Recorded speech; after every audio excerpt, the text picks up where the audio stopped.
All right, today I want to discuss personal values so that we can get a clear definition of what they are.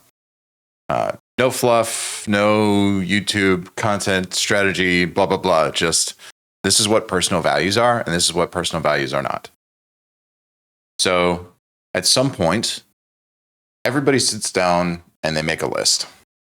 And this list is something that they usually make after a breakup or after a job collapse or an injury or an illness or a long, hollow stretch of success, maybe. And it's the what do I really care about list. And words like honesty and growth and health and freedom often show up on this list.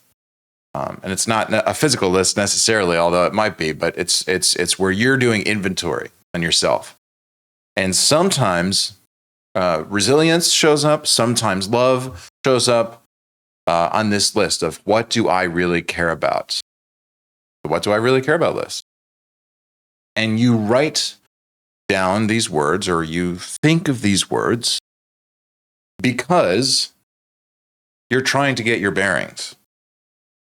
You feel untethered and you feel vaguely ashamed because the assumption is if I can name my values, I can rebuild clarity. But what most people write down in these moments, what most people put on this list are not values. They are traits, they are goals, they're aspirational moods, how I'd like to feel. And that list feels grounding for a moment until it actually doesn't help. And this is often the kind of content that I see generated by people who are interacting with their therapists. I'm a personal believer in therapy, not because I believe in the institution, but because I find I'm typically doing better when I'm going to therapy. And I say that completely reluctantly because I would like to not say that. I would like to say therapy doesn't help me, but it does. And I really don't know if I could explain why, because in principle, it's not even something I totally believe in. But when people interact with therapists, that was a complete random aside, but when people interact with therapists, typically these lists don't go philosophically deep, but they need to, right? And why do they need to? Well, because when you are making your what do I care about list, it usually crumbles unless you force yourself to go to a certain level of philosophical depth. So this feels grounding and there's a catharsis to making this list. But what happens then when you're faced with a trade-off between these things, right? So you've got list item number 1, list item number 2, I like freedom, I like love. Those are 2, freedom and love, right? What happens when you're forced with a trade-off? And none of the words seem to apply to your situation. You want to say you value honesty, but also kindness. You want to say that you value discipline, but also rest and ease. You want to say you value freedom, but also stability. And the whole thing collapses the moment it meets friction. And this isn't because values are impractical. It's totally nothing to do with that. Your what do I care about list crumbles when it makes contact with actual real life because what most people call values have no structure or substance. They aren't values at all. They're either descriptions of how they'd like to feel or qualities you want to be seen as having. But a real value is not a projection. A real value is a constraint. It limits what you can choose, even when every option feels justified. Even when you feel like you might have a right to do multiple things, your value system gives you constraint and direction and purpose. So it's important for us to kind of dig in here. What actually is the difference between traits and goals and values, and why do we confuse them? So let's clarify this structure. A trait is a pattern. It's a pattern of behavior. A trait is how you typically show up. It's descriptive. And a goal is an outcome you want to reach. And it's usually a concrete reality you want to realize in your life. It's often time-bound, right? It's directional. So a value is neither of those things. A value is not a pattern of behavior, and it's not an outcome you want to reach. A value is the rubric by which you evaluate the pattern of your actions when traits fail you and goals compete with each other. If you think you value growth, but it only applies when things are going well, you don't value growth. You crave progress. There's a difference between valuing growth and craving progress. If you think you value honesty, but only when it doesn't cost you approval, or only when it doesn't create conflict, then you don't value honesty. You value harmony. The problem is not hypocrisy here. The problem is untested structure. So how do we add philosophical depth to this?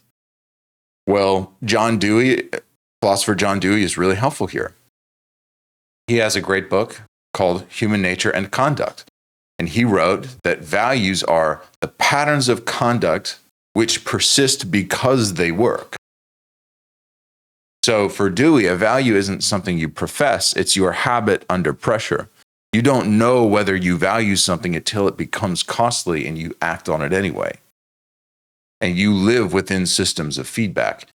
And unless you're conscious of the feedback, then you'll never know what your values actually are. You'll only be aware of what you think you ought to believe. So this is where Dewey really contrasts sharply with another philosopher, G.E. Moore. Moore argued in his book, Principia Ethica, that some things are intrinsically good. That is, they're good in themselves, regardless of context or behavior. Now, these are things like love and pleasure and knowledge. And these goods, for G.E. Moore, are self-evident. They form the basis of an ethical evaluation. So what would Dewey say to that? Well, Dewey would say, that's a very fine theory that you have, and it's fine enough, but how does it behave? How does your theory show up as human behavior? Because the moment knowledge becomes the reason you burn out, or love becomes the reason you abandon boundaries, the clarity of intrinsic goodness breaks down. Not because the so-called goods are false, but because they lack behavioral granularity. They're honestly kind of vague and abstract and divorced from life. So this is the real problem of modern moral vocabulary. It trades on resonance, not resilience on the ground. It feels good to write down or to put on my what matters to me list. It feels good to say things like freedom and excellence and compassion. But unless those words govern you at the point of difficulty and become part of your conscious awareness, they're not values. They are aesthetic markers of the person you want to be seen as. So then, all of this kind of gives rise to this question, or builds the tension within which we can ask this question: what makes a value real? So, for the philosopher Philippa Foot, in her work Natural Goodness, Foot offers a more useful frame. She roots morality in life forms. Values are the functional excellences of the kind of being that we are. So a good knife cuts. A good plant roots. A good human does what? A good human deliberates and resists impulse and coordinates across time. So values for Foot aren't invented or contrived. They're discovered through the structure of our lives as embodied social creatures. They're organic expressions of what we are, not just who we are. So what makes a value real for Philippa Foot is not whether it's declared, but whether it fulfills the form of life that it belongs to. If you're familiar with philosophy, this is kind of an Aristotelian way of thinking. And this gives us a powerful correction to the vibe-based culture of personal values. If your values don't help you coordinate intention across time and endure trade-offs and decisively make deliberate trade-offs and respond to adversity, then they don't reflect the structure of your life. They reflect an aesthetic gesture, a performance.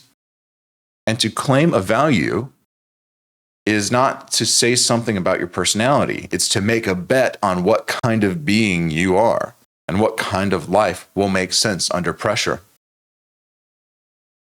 So all this is great in theory, right? It's oh, okay, right? You got Dewey's pattern of behavior. You got G.E. Moore talking about, well, it's not patterns of behavior. It's love and freedom and da-da-da. And then Philippa Foot comes along and says, oh, actually, no, it's about embodied forms of social creatures. And so it's more about values are the things that naturally arise from what we are. And therefore, there are universal values and blah, blah, blah. Right? Okay, fine. Good. I actually like Philippa Foot's view because it integrates the concept of the universal in the ontology of human beings. What we are, values arise from what, our shared biology and our shared sociology in a way. And I like that Foot also integrates kind of the Deweyan principles of pattern behavior, because how those things show up, how the ontology shows up is as behavior. So that's great. But personally, for me, what are personal values? Exactly. Give me an example. Okay, so I want to give you 10 features of a personal value system. Because a real system isn't just a collage of things that you admire. A real system is a structure that constrains how you act under pressure. And we've been talking a lot about structure. So I want to actually give you the structure. It shapes your principles and it resolves your internal conflicts and it introduces friction when you veer off course. It doesn't simply express what you care about. It governs what you're willing to do when your clarity actually breaks down.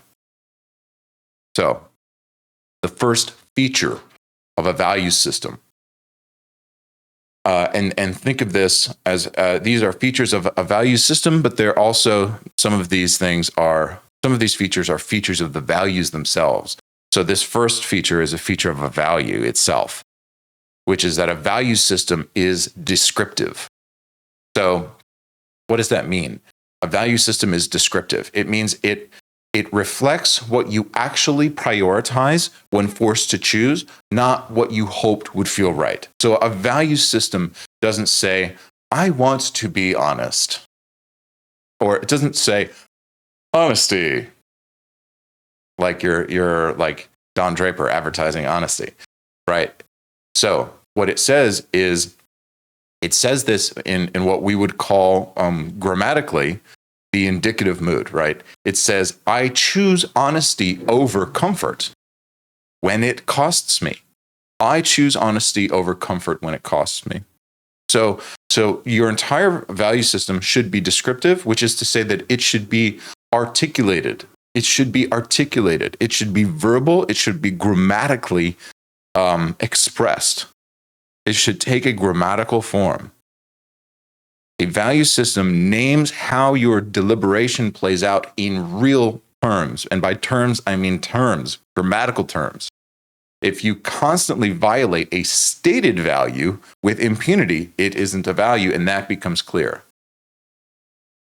If you consistently violate a value that you have stated, then it's just a preference you haven't tested, and then you have to admit that. So number one, a value system is descriptive. Number two, and just to say number one again, really what I mean by a value system is descriptive is a value system is articulated in the indicative mood.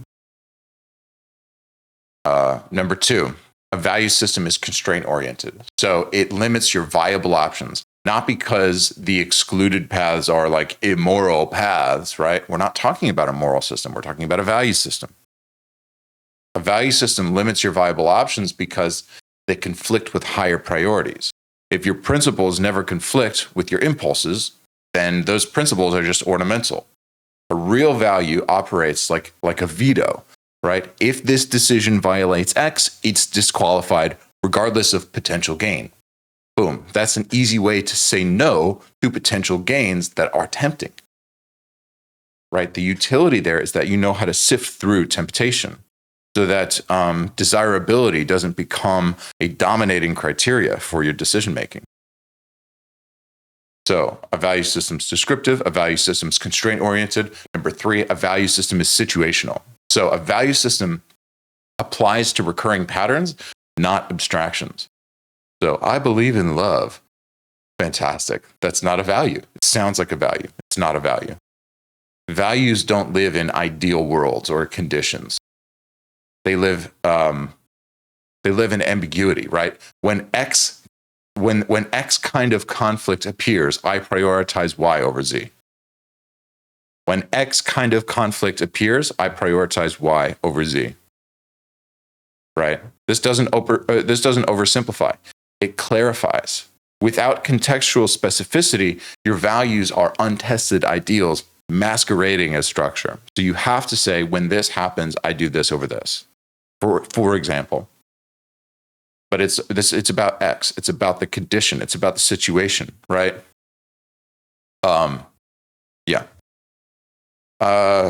Number 4, a value system is ranked. So baked into your value system should be the presumption that even when your values are articulated indicatively and they are contextual, they're situationally aware, then it's presumed that you may still have conflicts between them, and that's okay. It's baked into the system. You don't want to build a personal value system assuming these conflicts will never arise. Values often collide. Okay, so going back, okay, let's say we value honesty and we also value compassion. So now we do have an honesty versus, situations will arise in life when you will have honesty versus compassion situations, freedom versus stability situations, ambition versus presence situations. And if you haven't assigned a hierarchy, you don't have a system. You just have one of those wall posters. That's what you have. A ranked system says, when X and Y are at stake, I'm willing to sacrifice Y. When X and Y are at stake, I'm willing to sacrifice Y. And knowing that and saying that in the indicative mood. Number 5, a value system is action guiding. So its function is to translate ambiguity into behavior. A value system doesn't guarantee clean outcomes. It guarantees direction. It says, given a limited time, conflicting obligations, and uncertain data, I will do this, not because it's optimal, but because it aligns with what I've already resolved. Number 6, a value system is internalized. It lives in your reflexes, not in your notes app. If you have to consult a list every time you make a decision, it's not a system. It's a set of aspirations. A real value system is absorbed through repetition until it becomes a lens, not a reference sheet. But to do that, you have to articulate it verbally. It has to be specific. It has to be curated and designed and intentional. And just a side note, I mean, the odds that you're going to develop that from scratch are low. Not impossible, but low. So I recommend, my favorite thing to do is to draw from other people with this. Steal your value system and adopt and iterate and make it your own as you go. But don't try to start from scratch. Don't try to build your value system from scratch. Okay. 7, a value system is testable. So you don't know if something is valuable to you until it costs you something. So if you only hold a value when it's convenient to you, you don't hold it. You just echo it. You just say it. So the test of your value system is always going to be friction. And it's also it's those moments of friction that also reinforce your value system and condition you to act with your muscle memory in that value system. So you don't know if you value it until it costs you something, right? So when choosing X creates pain, Or when choosing X creates a delay or a loss, do I still choose it? And if the answer is yes, then it very well may be a personal value. Number 8, a value system is durable. So a value system gets more useful as pressure increases. So if your values evaporate the moment you face these trade-offs, then what you had wasn't a system, it was a coping aesthetic. And durability doesn't mean rigidity. It means that when values fail, they are revised slowly, not discarded impulsively. Number 9, and this is, I think, one of the fun aspects of having a value system is number 9 is a value system is uses or incorporates these aphorisms, right? So I think it's really useful and a great tool of a value system to be able to have a list of aphorisms as part of your value system that aren't fully systematic or systematized. They're just really useful. So I do have personal values, but I also have these list of aphorisms that I can't say necessarily what the value is, but it's hugely important to me. Like progress, not perfection. It's a big one for me. Or from Jocko Willink, good, right? Or like David Goggins, who's going to carry the boats? These are great. Another great one from the AA program is move a muscle, change a thought. Like the catchier, the better. And I don't come up with these. Like you can tell, I'm stealing all these from other people. But having these little lists of aphorisms is like really, really helpful. So build your aphorism list. It's like really unbelievably useful to just have these little things in your mind, these little tricks, ways of tricking yourself into acting in accordance with your values. You want to, yes, friction is what tests your value system, but you want to reduce. At the same time, you want to reduce that friction as much as possible from a willpower tax perspective. And then 10, a value system is identity forming. What does that mean? It means that a value system determines who you become through repetition. So do X consistently, become someone who always chooses X. That simple, right? Identity is not something that is expressed. This is who I am. Identity is enforced by what you keep choosing under pressure. Over time, principle becomes posture under pressure. So, we live in a culture that says, define your own values.